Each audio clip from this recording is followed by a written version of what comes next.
Okay mga friendies, so maglalakwatsa tayo ngayon. Pupunta tayo sa Cano Beach Resort sa Pundakit, Zambales. Okay, so pagpasok ninyo, kailangan nyo magbayad ng environmental fee. Ayan, mura lang naman, I think 20 pesos each lang. So tatlo kami, 60 pesos.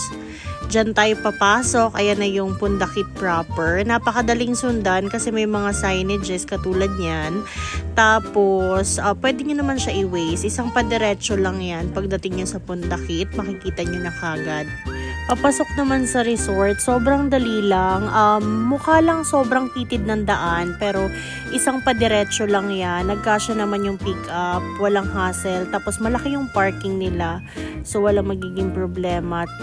Sa pag-check-in nyo naman, i-entertain nila kayo kagad. Ang bumungad sa amin si Ma'am Eunice, ayan. Tapos nakilala namin si Kuya. Diniscuss niya sa amin yung mga tours, tsaka yung mga options namin, and yung package. Wow! Highly recommended ko talaga si Kuya kasi mabait siya. Tapos sinagot niya lahat ng mga tanong namin. Aww. So, ayun na nga mga friendly, 1 PM pa talaga yung check-in namin, pero pinayagan na kaming pumunta sa may room namin.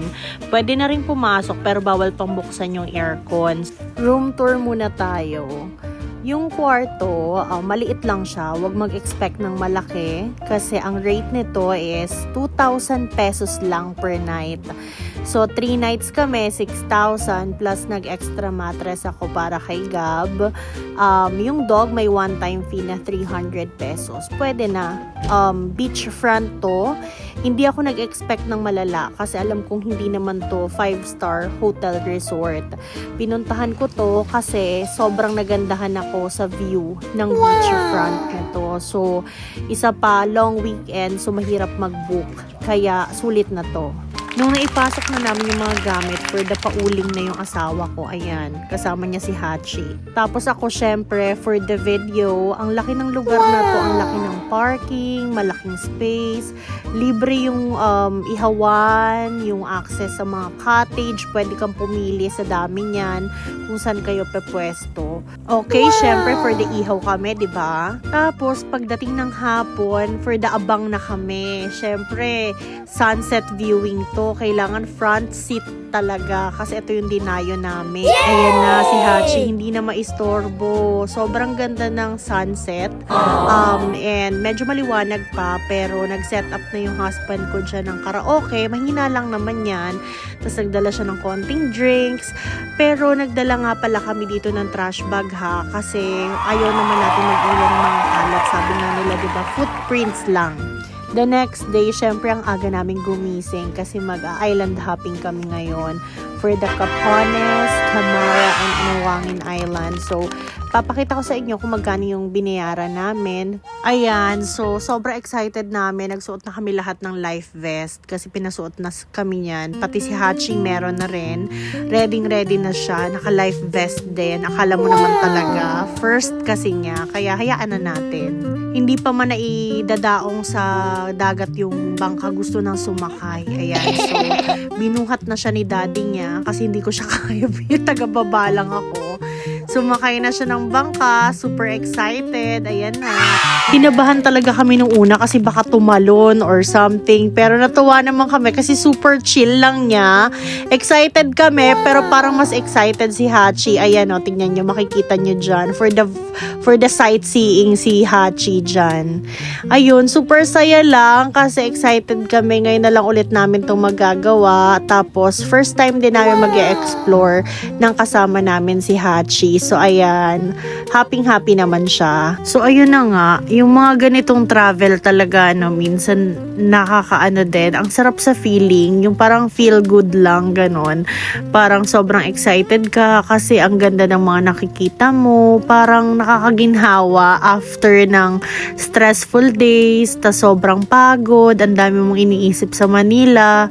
Parang nakaka-uplift ng spirit. Ayun. Tas nood-nood ka lang ng mga bundok, ganyan, yung tubig, sobrang linis, tapos nakaka-relax, and at the same time, syempre masaya kasi kasama mo yung family mo.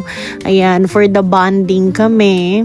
At the same time, natuwa rin ako kasi naisama ko talaga si Hachi. Ayan. So, happy din siya.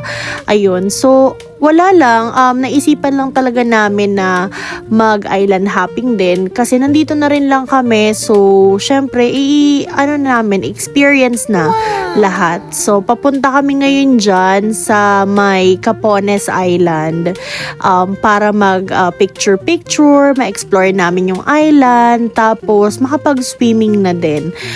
Na-amaze lang talaga ako kasi ang ganda pala ng Zambales. Siguro kasi lagi lang kami hanggang Subic. Pero nung pagdating namin dito, na-amaze talaga ako. Ang linaw ng tubig. Ayan pala, naligo din si Hachi dyan. So, nakaka-happy din kasi hindi siya natakot. In-enjoy niya talaga yung tubig. In-enjoy niya yung floater niya. Lahat. So, enjoy lang. Pero nakakapagod kasi ang lakas niya.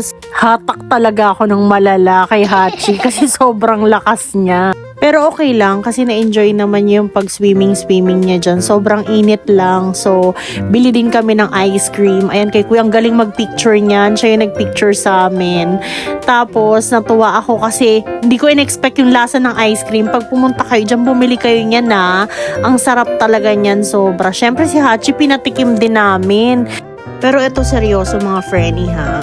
Sobrang nai-enjoy talaga kami dito sa Zambales. Dito sa island hopping namin, ito yung pinaka-highlight talaga. Kasi hindi ako mahilig maligo sa dagat pero na-enjoy ko talaga to and dead ma talaga kahit umitim talaga ako ng todo dito. Kasi sobrang nakaka-happy. Parang kung alam mo nabubusog yung tiyan mo, dito naman nabubusog talaga yung mata mo. Tapos, ewan ko, parang sobrang sarap sa pakiramdam. Parang refreshing kasi bago yung nakikita mo. Ang ganda ng mga views, ganyan. Basta, sulit na to, 3,000 pesos lang. The next day, ayun, chill na lang, kain-kain. Tapos, chill lang sa may poolside para makita namin yung vibe during the day. Tapos pagdating ng hapon, ayan, nag-watch kami ulit ng sunset. Tapos tinry din namin mag-bonfire, mura lang, parang 300 pesos lang. So sinulit na namin. For the ihaw kami ng hotdog. Nag-s'mores din kami, kasama ko si Gab. Kuya? My name is Jamihil Mamil. Kuya ano? Kuya Jamihil Adjarani Mamil. Adjarani. Okay. Mami. Ayan, hanapin niya si Kuya. Okay. I mean, Last day na, kaya nag-check ako ng souvenir. Pero sabi ko, babalikan ko na lang siya mamaya. Kumain muna kami ng marami sa restaurant. Kasi ang sarap talaga ng pagkain nila dito. I-rate natin yan. Pakita ko sa inyo mamaya kung ano masasarap dyan. Pero actually, lahat ng in-order namin. Since first day, super sarap. Favorite ko dito yung avocado shake, pati si Gab. Yung husband ko naman, gusto niya yung mango shake. Yung mga pagkain nila dito, sobrang mura lang pero super sasarap din. Pati ang chicharong bulaklak, sobrang sarap. Wala talaga akong masabi kasi lahat ng in-order namin masarap. Wow! As promised, binalikan ko si Kuya tas bumili na ako ng mga souvenirs namin. Last night na namin, so dito na lang din kami nag-dinner. Tapos enjoy na lang namin yung gabi kasi tomorrow uwi na rin kami papuntang Manila.